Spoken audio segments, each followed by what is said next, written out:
Xiao Yan berbeda dari makhluk abadi lainnya, sebagian besar cinta telah terputus, tidak ada yang terlintas dalam pikiran Xiao Yan, memiliki terlalu banyak kekhawatiran, itu sebuah ikatan, ini juga yang menjadi motivasi Xiao Yan untuk terus maju. Namun kebingungan ini masih melekat di benak Xiao Yan, saat dia menerobos ke langkah ke-9. Xiao Yan menarik napas panjang, musim dingin abadi masuklah, setelah memurnikan ramuan itu, suara Xiao Yan datang dari dalam gua, lalu Yongdong perlahan masuk dengan hormat, dia menangkupkan tinjunya dan mengangkat tangannya ke arah Xiao Yan.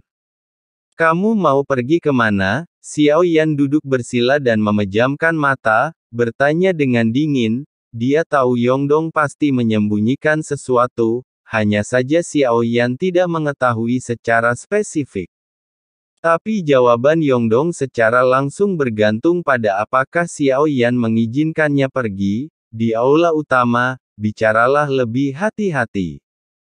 Xiao Yan sedikit mengernyit. Meskipun Xiao Yan tidak tahu apa maksudnya tentang istana, tapi sepertinya itu terkait dengan 4, sejak datang ke dunia kuno keabadian dan iblis, musim dingin yang abadi terlalu tidak normal, melakukan trik luar biasa, keterampilan bertarung inti klan Genshin, Zhu Xingzi belum pernah mengeluarkannya sebelumnya dan banyak pertunjukan musim dingin abadi yang terlalu aneh. Terkait dengan klan Cimi saya tidak bisa mengatakan lebih banyak kalau tidak. Yongdong tidak menyelesaikannya. Dia tampak malu, sepertinya dia tidak berani mengucapkan sepatah kata pun. Xiao Yan perlahan membuka matanya melihat Yongdong dengan dingin, meski aku tidak tahu apa yang disembunyikan Yongdong, tapi tidak ada kerugian yang terjadi pada Xiao Yan selama ini. Musim dingin yang abadi seperti dikendalikan, setelah masuk ke sini sepertinya ada tangan besar tak kasat mata yang mengendalikan. Xiao Yan tidak bertanya lagi. Sebaliknya, dia sedikit mengangguk dan berkata, Yongdong terlihat pahit, Anda hanya bisa mengepalkan tangan dan berbalik dan berjalan menuju bagian luar gua.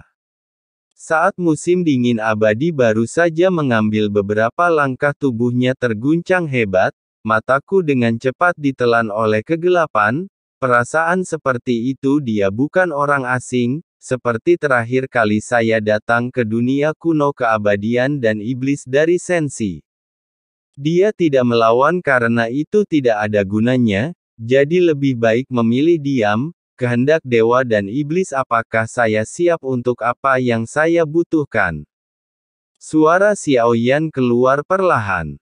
Segala sesuatu di dunia kuno keabadian dan iblis telah berakhir kali ini. Meski belum ada terobosan menuju keabadian Tuhan, namun tiruan dari dewa asli dapat dianggap telah mencapai keabadian seorang dewa, kekuatan dewa ini juga telah meningkat pesat.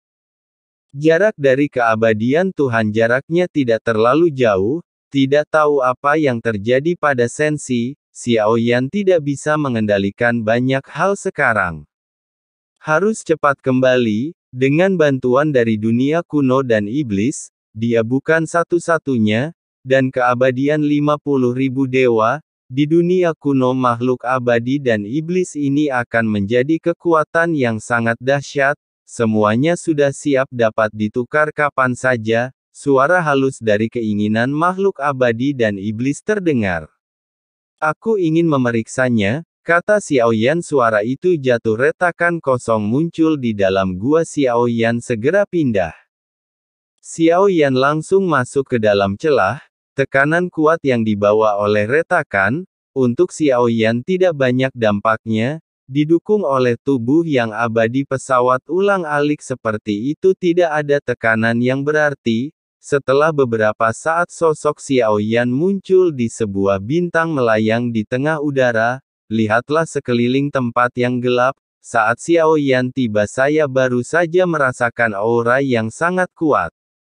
Bahkan jika itu hanya keabadian ilahi tingkat kedua, namun setelah mencapai jumlah tertentu ini juga akan menjadi kekuatan yang menakutkan, keabadian dari 50.000 dewa ini, mereka semua mendongak dan melihat Xiao Yan berjalan keluar dari celah.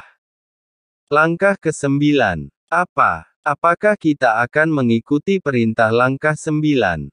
Penampilan Xiao Yan tiba-tiba menimbulkan keributan. Mereka mungkin mempunyai ekspektasi yang terlalu tinggi, itu sebabnya yang kecewa pada Xiao Yan, belum lagi pembangkit tenaga listrik teratas Sensi yang mulia. Bagaimana ini bisa menjadi langkah ke-9? Jika itu langkah ke-9 maka Sensi mungkin berada di ujung tanduk. Ketika kita pergi ke sana, bukankah kita akan mati dan tidak memiliki kehidupan? Suara-suara yang berbeda terus keluar, dan Xiao Yan tergantung di udara melihat 50.000 orang ini dengan mata acuh tak acuh.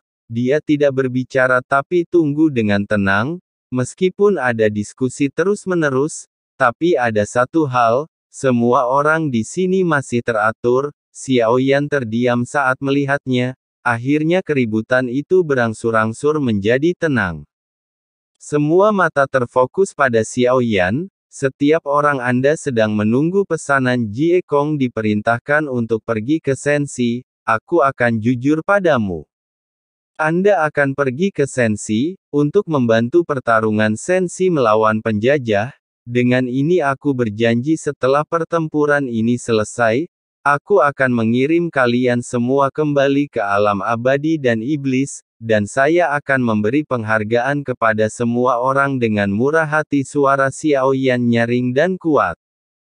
Terkandung di dalamnya dengan kekuatan abadi menyebar di dunia ini, tapi kata-kata Xiao Yan semakin membuat hening. Tampaknya setelah mendengarkan apa yang dikatakan Xiao Yan, mereka anggap ini jalan yang harus ditempuh. Tidak ada harapan untuk kembali. Seberapa yakin Sensi akan menang? Pada saat ini sebuah suara datang dari kerumunan. Masalah ini jelas merupakan hal yang paling dikhawatirkan semua orang. Jika kami mati, agar mental mereka bisa siap, karena saya telah memilih untuk berdiri di sini. Saya tidak takut mati. Tidak ada orang yang rakus hidup dan takut mati. Anda hanyalah salah satu kekuatan yang membantu Sensi. Kecuali ada dunia lain yang terlibat juga. Pertempuran ini, aku, Sensi, akan menang. Xiao Yan menjawab pertanyaan ini dengan nada paling tegas. Saya yakin saya berani berdiri di sini tidak takut hidup dan mati, tidak takut berkelahi. Xiao Yan harus menginspirasi mereka melalui kata-kata seperti itu. Daripada membuat mereka merasa takut, kali ini saya akan ke Sensi untuk mati.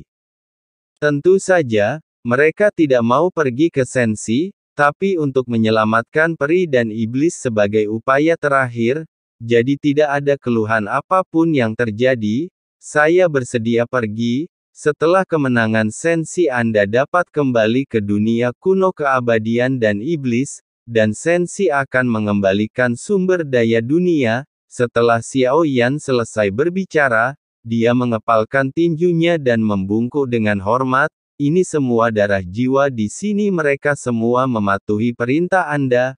Bola darah melayang di depan Xiao Yan. Melihat sel darah di depanku, Xiao Yan langsung melambaikan tangannya. Sel-sel darah berhamburan berubah menjadi darah jiwa yang tak terhitung jumlahnya. Tidak dibutuhkan kembalikan darah jiwa kepada semua orang, tidak perlu menggunakan darah jiwa untuk mengontrol, saya yakin Anda mengerti, hanya Sensi yang menang untuk bertahan hidup dan mati bersama, mengembalikan darah jiwa, mengejutkan semua orang.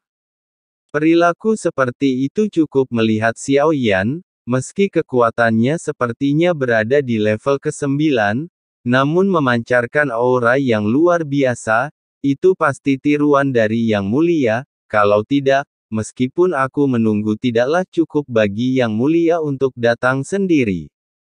Perilaku mendominasi Xiao Yan masih mendapatkan banyak prestise tentu, mereka merasa lebih. Xiao Yan adalah orang yang cerdas, efek darah jiwa sangat minim, tidak ada cara untuk mengancam keabadian dewa terlebih lagi. keabadian 50.000 dewa melakukan hal ini, sebenarnya akan mendapatkan dukungan dari masyarakat.